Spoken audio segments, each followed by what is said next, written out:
Welcome back to Reflect Politics. My name is Brendan Plank. Emmanuel Macron had to correct Donald Trump in the White House today because he was lying about the funding of Ukraine's efforts to push back against the Russian invaders. Is France going to block on the $300 billion in frozen Russian assets in Belgium? France has opposed unfreezing it to pay Ukraine to compensate the U.S. for its support. Is France going to lift its opposition to that? This is, we speak of frozen assets.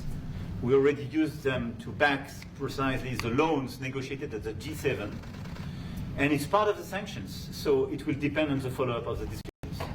But clearly, we respect international law. It's just frozen assets now. You can take the proceeds of the frozen assets, but you cannot take the assets themselves because it's not respecting international law, and we want to respect international law. How is one different than the other? You can take the proceeds from it. How can you not take Because it's very different. You keep the assets, you take the proceeds because they are paralyzed in a certain way. You take the proceeds during the wartime, but you keep the assets, and it's part of the negotiation at the end of the war. Because, this war costed all of us a lot of money. And this is the responsibility of Russia, because the aggressor is Russia. Should the U.S. be compensated? So at the end of the day, this frozen asset should be part of the negotiation, all in all. Will France support the U.S. being compensated? I support the idea to have Ukraine first being compensated, because they are the ones to lose a lot of their fellow citizens and being destroyed by these attacks. Second, all of those who paid for could be compensated, but not by Ukraine, by Russia, because they were the one to aggress. Again, just so you understand, Europe is loaning the money to Ukraine. They get their money back.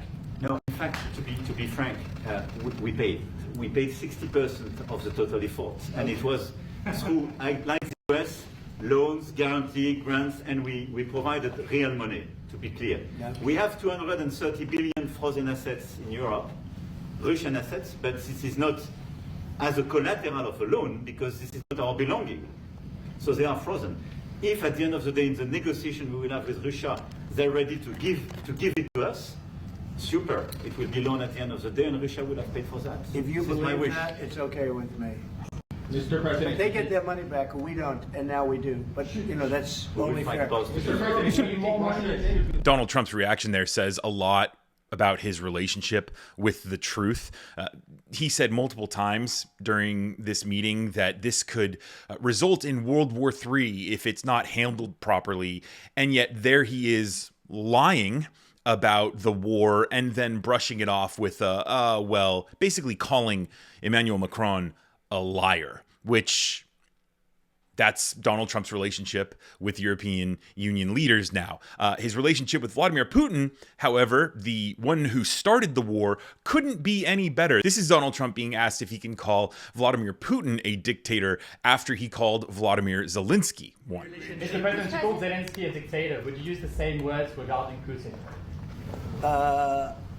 I don't use those words lightly. I think that we're going to see how it all works out. Let's see what happens. I think we have a chance of a really good settlement between various countries. And, you're talking about Europe, and you're talking about Ukraine as part of that whole situation. The other side has a lot of support also.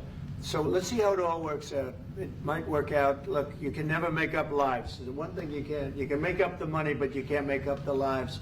A lot of lives lost. I think probably a lot more lives than people are talking about. It's been a rough war. Of course, Donald Trump can't call Vladimir Putin a dictator, but can do so easily with Vladimir Zelensky because Donald Trump is on the side of the Russians. Donald Trump is on the side of the warmongers. Donald Trump is on the side of the dictators. It is the pattern that Donald Trump has where he projects onto those who oppose him what he's actually doing. Donald Trump himself wants to be a dictator. He wants to run again in 2028. He's making jokes about him being a king. Trump was also asked about him abandoning Ukraine and what Europeans are saying about that and his response to that. And it couldn't be any more obvious that this guy doesn't give a damn about Ukraine, Europe. He only cares about his relationship with Vladimir Putin. How do you react to people in Europe who say that you are abandoning Ukraine and that you are going to sacrifice the security of Ukraine by making a deal with Vladimir Putin? Now, we're helping Ukraine like nobody's ever helped Ukraine before.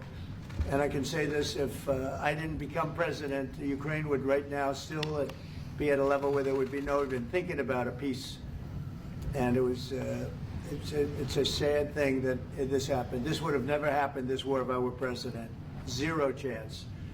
And it has happened. So my function is to get you out of the war, get them out of the war, let them live. It's a bloody war, it's a horrible war. Thousands of people are being killed a week. And I would say Russia, maybe 700,000 people. I think Ukraine probably a similar number. And that's not talking about the towns and the cities that have been blown up. That's talking about soldiers. This has been a horrible, bloody mess. And we're going to get it solved. We got to get it solved. And you know, we're not talking about America's soldiers, soldiers from this country. We're talking about Russia and Ukraine.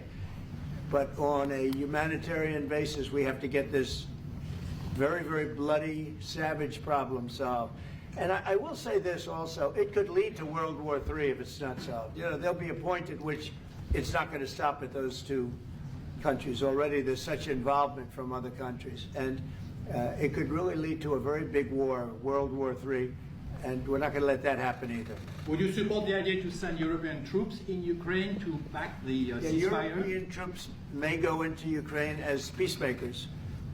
So when the agreement is done, they can watch that everything's followed properly. I don't think that's going to be a problem. And a lot of the European countries, I think, I don't want to speak for France, but I know that the presidents talked about doing that also. I think that'll be a very good day when we can go in as peacekeepers as opposed to what's going on right now with everybody being killed. So as Donald Trump tries to take America into a fascist dictatorship, we have Emmanuel Macron and these European leaders who are doing their best to resist that. And so I want you to listen to Emmanuel Macron's kind of final words during this impromptu press briefing, where he tries to emphasize that there still is a relationship between Europe, the United States, between Macron and Donald Trump. This is a question that was asked by several. What we need to do is make sure that we are building peace. We have deterrence capabilities that have been restored. As President Trump said, there won't be any more problems. We've seen the U.S. re-engagement and the message that that sends to Mr. Putin. We have deterrence, which will allow a truce to take place, verification of that truce, and then a peace agreement can be put in place so that we can start rebuilding Ukraine with security guarantees. And we have a role to play in that. Again, I'm not preempting any discussions, but we've spoken about Ukraine's sovereignty, and that has been a subject of discussion between the U.S. and Ukraine. We have also been working closely with our British partners this week. We've shared this information with other European countries, and we are ready and willing to provide those security guarantees, which could perhaps include troops, but they would be there to maintain peace. They would not be along the front lines. They would not be part of any conflict. They would be there to ensure that the peace is respected. Our assistance may include other capacity building, perhaps for the military. We see U.S. credibility here. We each have our role to play, but it will be done in a united fashion. Emmanuel Macron there using the phrase "we" multiple times because he knows that Donald Trump is kind of flying blind in this. Donald Trump really likes how Vladimir Putin is the aggressor, how he handles situations by just using brute force, something that Donald Trump wants to do. But Emmanuel Macron also thinks that he can convince Donald Trump to side with Europe. I don't know if that's going to be successful, but that seems to be what is happening here. Now, I do want to talk about Donald Trump just, again, flying by the seat of his pants and saying that he's just going to take questions when they have a press briefing planned right after this. He's trying to blindside Emmanuel Macron. Right. Donald Trump knows the reporters in that room. He knows that there are a fraction of the reporters who will be at the press briefing. And so he uses that to try to gain an advantage on Emmanuel Macron, who is clearly a better speaker, a wiser foreign leader, a wiser leader than Donald Trump is. So that's just another sign there that Donald Trump can't be trusted at all, especially, when it comes to his word, but also when it comes to things like the Russian invasion of Ukraine that he himself says can blow up into World War III, and that what we've seen in these clips that he's just flagrantly lying about. Let me know what your reflections are about Donald Trump and Emmanuel Macron's visit and their impromptu press briefing. Let me know in the comments down below, and be sure to subscribe to Reflect Politics so that you get my future videos delivered straight to you. Thanks again for watching. My name is Brendan Plank. See you in the next video.